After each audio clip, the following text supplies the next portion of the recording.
Hello everyone, दर्शक नमस्ते। यतिखेर हामी सुर्खेत र दैलेखको यात्रामा छौँ। हामी दैलेख दुल्लु जाने क्रममा बाटोमा एउटा सानो भ्लग बनाउनु गएको छ हजुरहरूको माझमा। हेर्नुहोस्, हामी दैलेखको सानो एउटा भिडियो हजुरहरूको माझमा पठाउँदैछु। हेर्नुहोस्, हाम्रो यहाँ ड्राइभर सर हुन्छ। ड्राइभर सरले एउटा सानो के आफ्नो प्रतिक्रिया राखिदिन म अनुरोध गर्छु। कस्तो लाग्यो हजुरलाई यो बाटो? बाटो एकदमै फ्यान्टास्टिक छ मालिक। ठिक छ।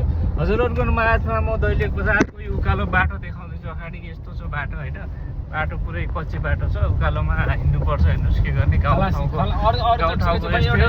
भने अरू चाहिँ ठिक त्यो ड्राइभरलाई, त्यो ड्राइभरको काम भन्दा खलासीको काम चाहिँ अलिक धेरै गर्नु पर्ने थियो। खलासी चाहिँ खासै राम्रो भएको अवस्था चाहिँ छैन। कोही खलासीको लागि के हुनुहुन्छ भनेपछि एउटा नयाँ खलासीको चाहिँ भ्याकेन्सी छ।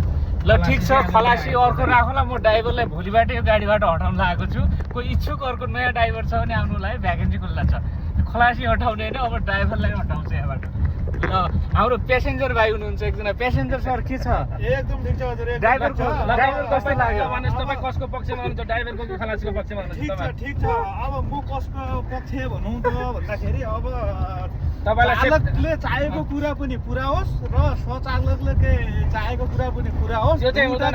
गाडीको स्टेरिङ कसको हातमा छ भन्ने कुरामा तपाईँलाई ठाउँमा गन्तव्य पुग्ने मन छ कि छैन? छ एकदम छ। त्यसो भनेपछि मलाई सिधा सरासर तपाईँले सपोर्ट गर्नु। एकदम हजुर, हस् मैले हजुरलाई सर सहमा सह दिएन। ल म भोलिबाट म प्यासेन्जर पनि च्याट, भोलिदेखि ड्राइभर पनि च्याट।